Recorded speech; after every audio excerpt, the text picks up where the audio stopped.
నా కొడుకు అమర్ ఎప్పుడూ నా గురించి ఆలోచిస్తాడు. చెప్పు బాబు. బాగున్నారు నాన్న? బాగున్నా, చాలా బాగున్నా. ఆరోగ్యం అంతా బానే ఉందిగా? నేను చాలా బాగున్నాను బాబు. నాన్న మీకు దగ్గర ఎన్నిసార్లు చెప్పాలి? నేను చాలా సార్లు చెప్పేశా నాతో పాటు కలిసి ఉండమని మీకు చెప్పాను కదా, కానీ మీరు నా మాట అస్సలు పట్టించుకోవట్లా. ఇటు చూడు బాబు, నాకు అక్కడికే రావాలని ఉంది, కానీ ఏం చేయమంటావు? ఇక్కడ నా పాతింట్లో నా జీవితాంతో ఇక్కడే ఉండాలని ఆశపడుతున్నాను. ఇంతకు మించి జీవితంలో ఏమి కావాలి? నీకు తెలుసా, నువ్వు కూడా ఇక్కడే పుట్టావు తెలుసా? నా కొడుకు అమర్ ఇక్కడ ఇంకా పరిగెత్తుకుంటూ ఆడుకున్నది గుర్తుంది. ఇక్కడ ఆడుకొని అల్లరి చేసింది అంతా గుర్తుంది. అందుకే ఇక్కడ సంతోషంగా ఉన్నాను. సరే నాన్న, మీకు నచ్చినట్టుగానే అక్కడే ఉండండి, కానీ ఎప్పుడైతే మీకు ఆ చోటు నుండి ఇక్కడికి రావాలనిపిస్తుందో అప్పుడు నాకు ఇన్ఫార్మ్ చేసేయండి. ఖచ్చితంగా బాబు. సరే నాన్న, నేను ఫోన్ పెట్టేస్తున్నా. బాయ్ నాన్న. సంతోషంగా ఉండు బాబు. All the best. నా కొడుకుకి ఎప్పుడు నా గురించే. అరే అంకుల్, నమస్తే. అరే కంజన్, రామా. యూనివర్సిటీలో అంతా సెట్ అయిందా? అవును అంకుల్, సెట్ అయింది. ఎప్పుడులాగా ఇవాళ కూడా లేటేనా? అది ఈ రోజు కాలేజ్లో ఎక్స్ట్రా క్లాస్ పెట్టారు, అందువల్లే. సరే సరే, నీకు ఇష్టమైన ఫుడ్ అంతా ఇక్కడ చేసి పెట్టారు, నువ్వు తినేసి సరే. వెళ్ళు. ఏమైంది? నీకేదైనా కావాలా? అంకుల్, అది యాక్చువల్లీ నా ఫ్రెండ్, తను ఒక మంచి ఇల్లు చూస్తుంది. మీకు ఓకే అంటే తనని తీసుకొస్తాను. అది నేను రెంట్ కూడా తీసిస్తాను, ప్రాబ్లం లేదు. ఇటు చూడమ్మా కంచన్, ఈ ఇంట్లో నేను ఒక్కడనే ఉంటున్నాను. నాకు డబ్బు అంతా ఏమీ అక్కర్లేదమ్మా. పేయింగ్ గెస్ట్ మన చోట్ల ఉండటం వల్ల నాకు కాస్త తోడుగుంటుంది. ఎలాగో నీకు వాళ్ళు బాగా తెలుసు కదా. అవును అంకుల్, తను నా క్లోజ్ ఫ్రెండే, ఏ ప్రాబ్లమ్స్ ఉండదు, ఐ ప్రామిస్. ఇప్పుడే కావాలన్నా తీసుకురా. Thank you so much. సరే అమ్మా, సరే సరే. Thank you.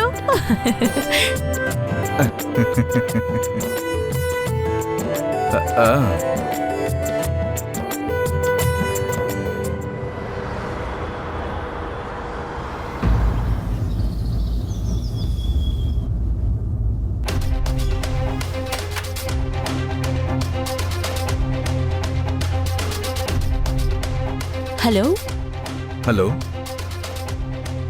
ఇంతకు ముందు మిమ్మల్ని చూసిందే లేదే.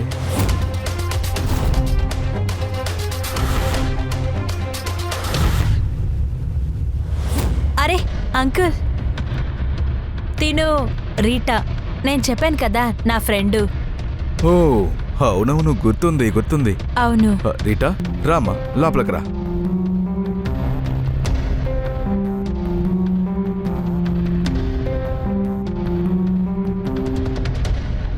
కంజన్, చెప్పండి. మన ఇల్లు వాళ్ళకి చూపియమ్మా. తనకు కావాల్సినన్ని నువ్వు దగ్గరుండి చూసుకో.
అరే రీటా, నువ్వా? అవును, కొత్త చోటు కదా, నాకు నిద్ర రాలేదు. అందుకని నేను వాకింగ్కి వచ్చాను. మీరు ఒంటరిగా ఉండేది చూశాను, అందుకే నేను ఇక్కడికి వచ్చాను. నాకు ఒంటరిగా ఉండే అలవాటైపోయింది. నా వైఫ్ చనిపోయిన దగ్గర నుంచి నేను ఇక్కడ ఒంటరిగానే ఉంటున్నాను.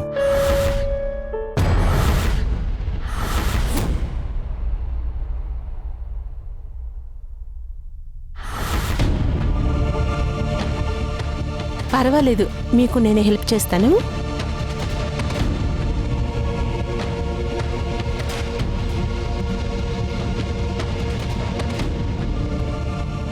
ఇదిగోండి. Thank you.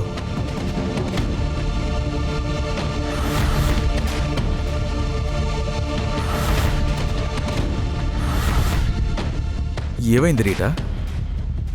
ఏంటి అలా చూస్తున్నావు? అదంతా ఏమీ లేదు. నేను మీ ఇన్నోసెంట్ చూసి మీ వెనకాల పడ్డానా?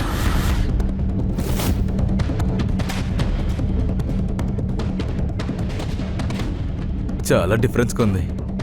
తాగేవాడిని చూసి నన్ను ఇన్నోసెంట్ అని చెప్తున్నావు. ఇదే వేరొక అమ్మాయి అయి ఉంటే నన్ను ఏమనుకుంటుందో తెలీదు. నేను రీటా. మిగతా వాళ్ళు నన్ను ఏమనుకుంటారో తెలీదు, కానీ పీపుల్స్ ఇంటెన్షన్ ఎలా ఉంటుందో నాకు బాగా తెలుసు.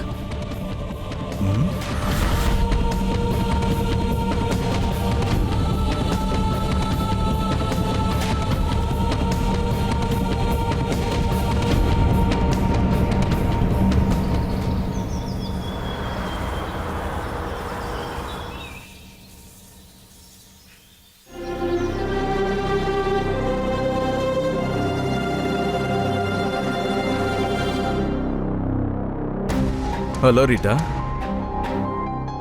అరే, మీరే టీ వేసుకొని తీసుకొచ్చారా?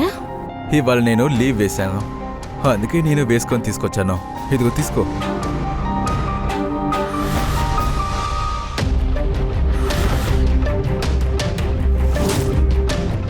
అరే వావ్, ఈ టీ చాలా బాగుంది. Thank you. ఇక నీకు బ్రేక్ఫాస్ట్కి ఏం కావాలి? మీకు కుకింగ్ కూడా చేయడం తెలుసా? ఆహా, నాకు అన్నీ చేయటం తెలుసు. నీకు ఏం కావాలో చెప్పు. ఒక విషయంలో మీరు నేను ఒకటే అనుకుంటా. ఎలా? మీకు కుక్ చేయడం తెలుసు, నాకు తినడం అంటే ఇష్టం. వావ్. నువ్వేం అడుగుతున్నావో అదే చేసి పెడతాను. నువ్వు చెప్పేది కూడా కరెక్టే. నేను నీకు చేసిస్తాను.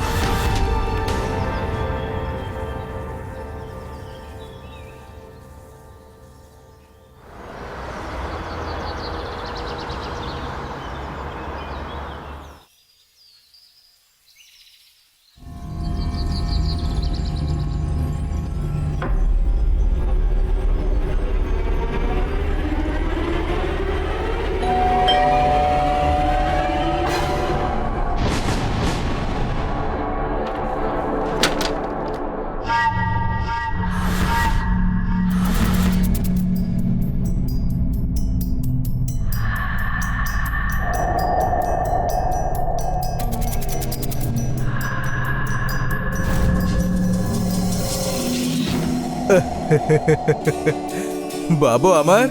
నాన్న ఎలా ఉన్నారు నాన్న? Good to see you. నిన్ను చూసినందుకు నాకు చాలా సంతోషంగా ఉంది. అమ్మా, ఇది నా కొడుకు అమర్. బెంగళూరులో పెద్ద మల్టీనేషనల్ కంపెనీలో సాఫ్ట్వేర్ ఇంజనీర్గా పనిచేస్తున్నాడు. తను బాగా చదువుతాడు. Hello Rita. హలో. అరే, ఎందుకు నుంచున్నావు? దా దా రా.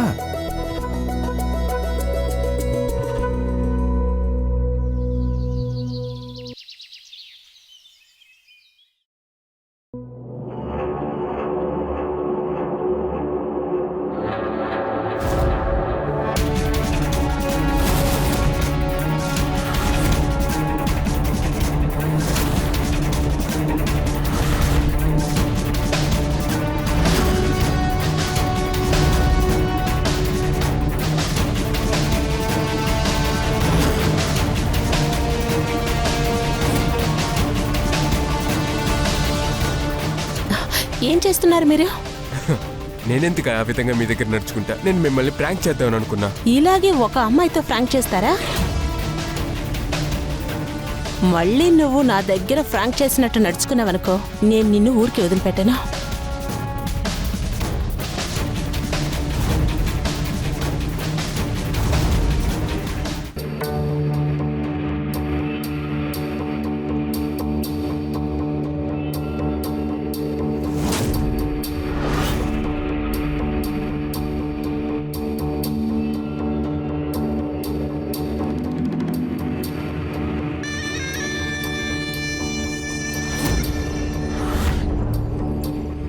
అరే మీరా, లోపలికి రండి. ఎందుకు మీరు అక్కడ నిల్చున్నారు?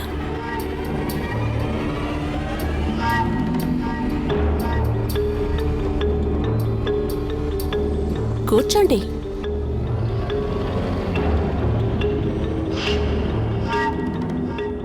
ఏమైంది? నువ్వేదైనా చెప్పాలా?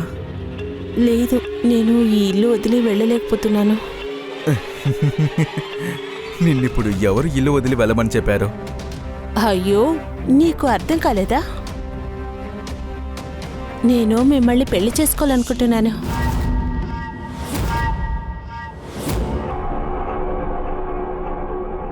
Are you mad? నీకేమైనా పిచ్చా? నీకు బుద్ధుందా? నీ వయసులో ఉన్న నా కొడుకు దగ్గరికి వెళ్ళి చెప్పు. చూడండి, నేను మిమ్మల్ని పెళ్లి చేసుకోవాలనుకుంటున్నాను, మీ కొడుకును కాదు. మీరు కనుక ఈ విషయంలో ఒప్పుకోకపోతే నేను నిజంగానే సూసైడ్ చేసుకుంటాను.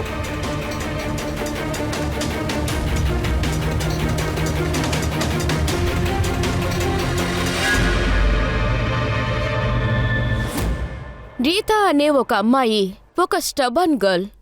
తరువాత ఏం జరుగుతుందనే దాని గురించి అసలు తనకి బాధే ఉండదు.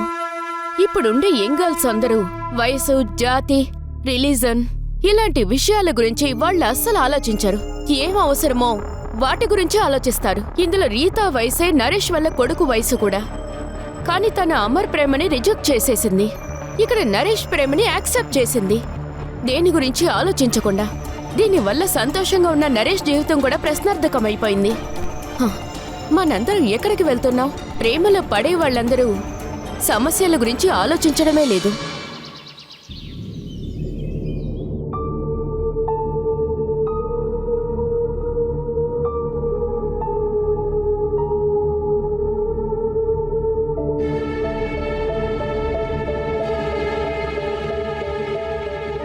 రీటా, టీ తీసుకో. ఎందుకు మీరు టీ తీస్తూ ఇంత కష్టపడుతున్నారు? నాకు తెలుసు మనిద్దరం భార్యాభర్తలని, కానీ ఒక విధంగా ఇది కూడా నా డ్యూటీయే కదా. అందుకని నేను ఈ టీ తీసుకొచ్చాను. తీసుకో.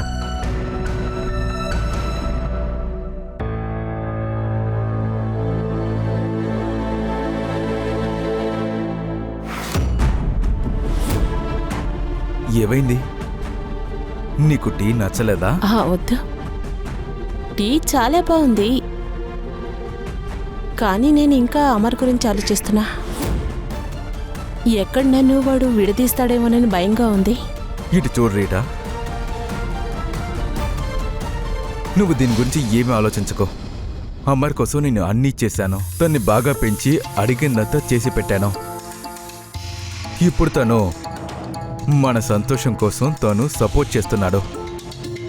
అది కాకుండా మనం పెళ్లి చేసినందుకు నిన్ను నువ్వు బ్లేమ్ చేసుకోకు. నేను కూడా దీనికి కారణమే కదా. ఇక నేను ఆలోచిస్తున్నాను, నా దగ్గరున్న ఒక ప్రాపర్టీని నీ పేరులో రాసి పెడతాను. దానికి ఇప్పుడేం అవసరం లేదా? నాకు మీరు తప్ప నాకు ఇంకెవరు అవసరం లేదా? ఎందుకు వద్దంటున్నావు?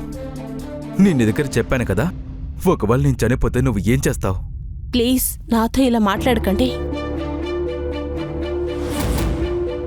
మీరు కూర్చోండి, నేను వెళ్ళి బ్రేక్ఫాస్ట్ తీసుకొస్తాను. సరే.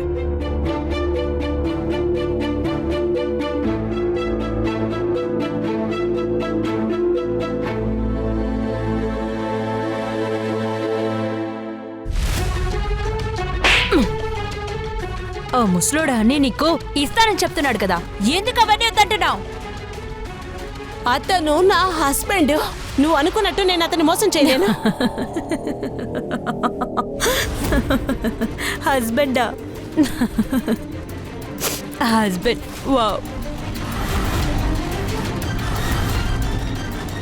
నీ పరిస్థితి నేను ఆలోచించావా?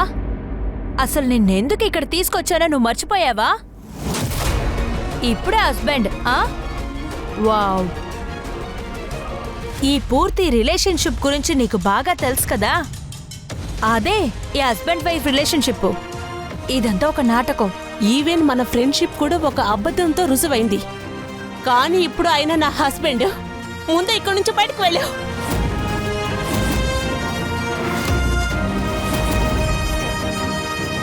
ఓకే.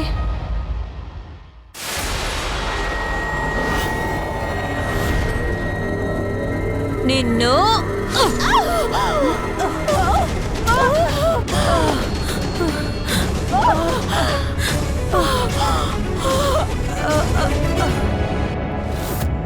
నరేష్ లాంటి వయసైన వాళ్ళకి ఎమోషన్స్ ఎక్కువ.